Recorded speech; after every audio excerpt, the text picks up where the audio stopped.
Ever since we moved to this beloved county of Oxfordshire, I've always looked for views, paintings of the county.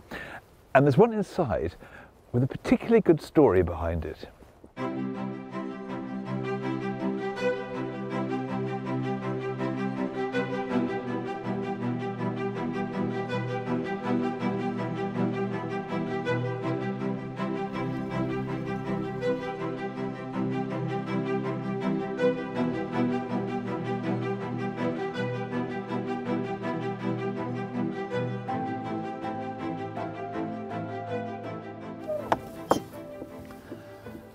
The picture that I want to show you is over here, above the television. And I was drawn to this at a London auction house about 8 or 9 years ago, for it shows a village in Oxfordshire, about 6 miles from Oxford itself. It is the scenic village of Garsington, and it was painted in the mid-1920s by a painter called Gilbert Spencer. Gilbert Spencer was a landscape painter at work through a large proportion of the 20th century. This was painted in the 20s, as I mentioned, but he actually went on right to the 1970s. And he was an excellent artist when it came to portraying his surroundings, but he suffers from a rather overly famous elder brother in the form of Stanley Spencer, the symbolist religious painter based in Cookham in Berkshire, where he himself was born as well. What I particularly enjoy about this picture is, on one hand, it is a literal view of a village. You can see all the elements. You've got the pub, haven't you? And then there looks like a prominent house on the main street further back. But it's also about a subtle and rather bewitching combination of colours, like the blue gates.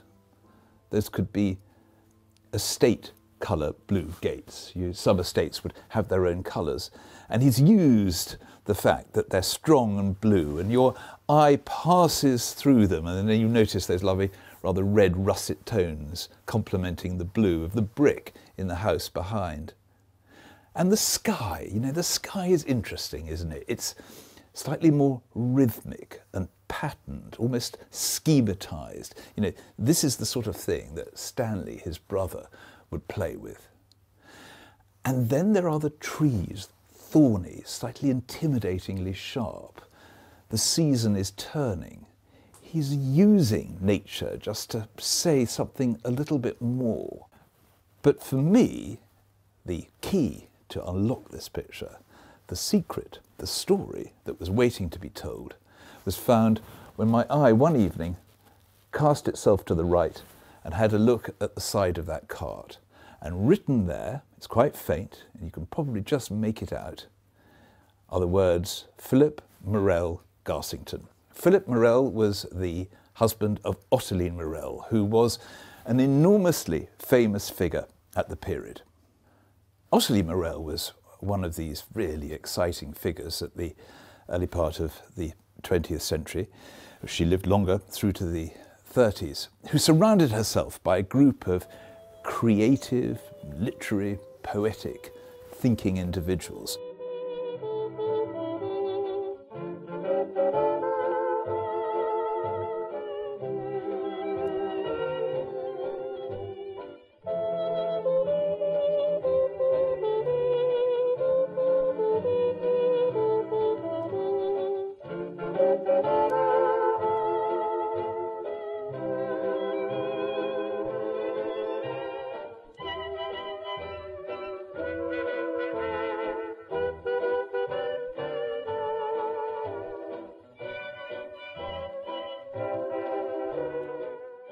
But it actually gets better still. Now, here I have to admit to using my friend Google.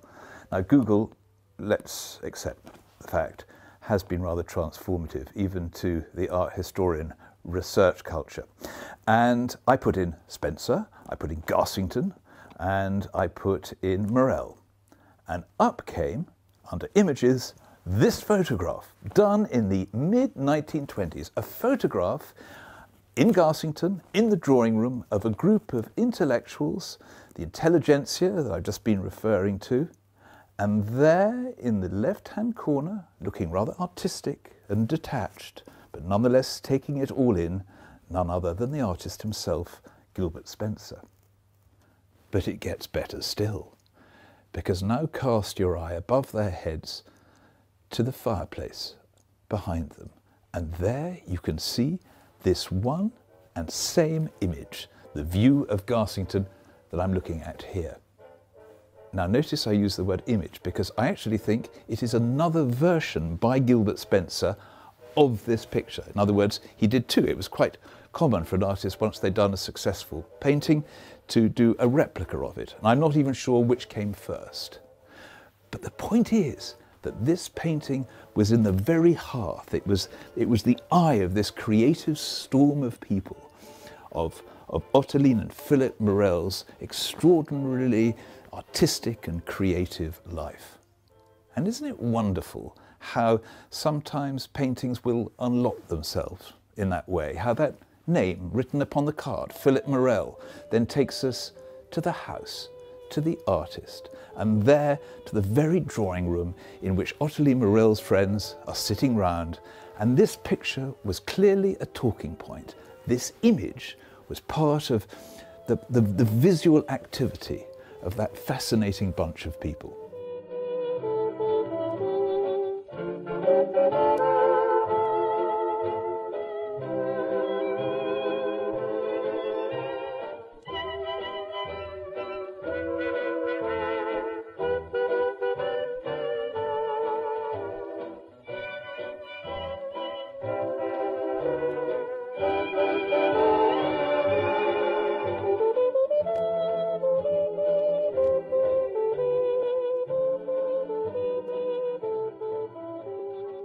It might not have escaped your notice that this painting is above the television, so we see it quite a lot.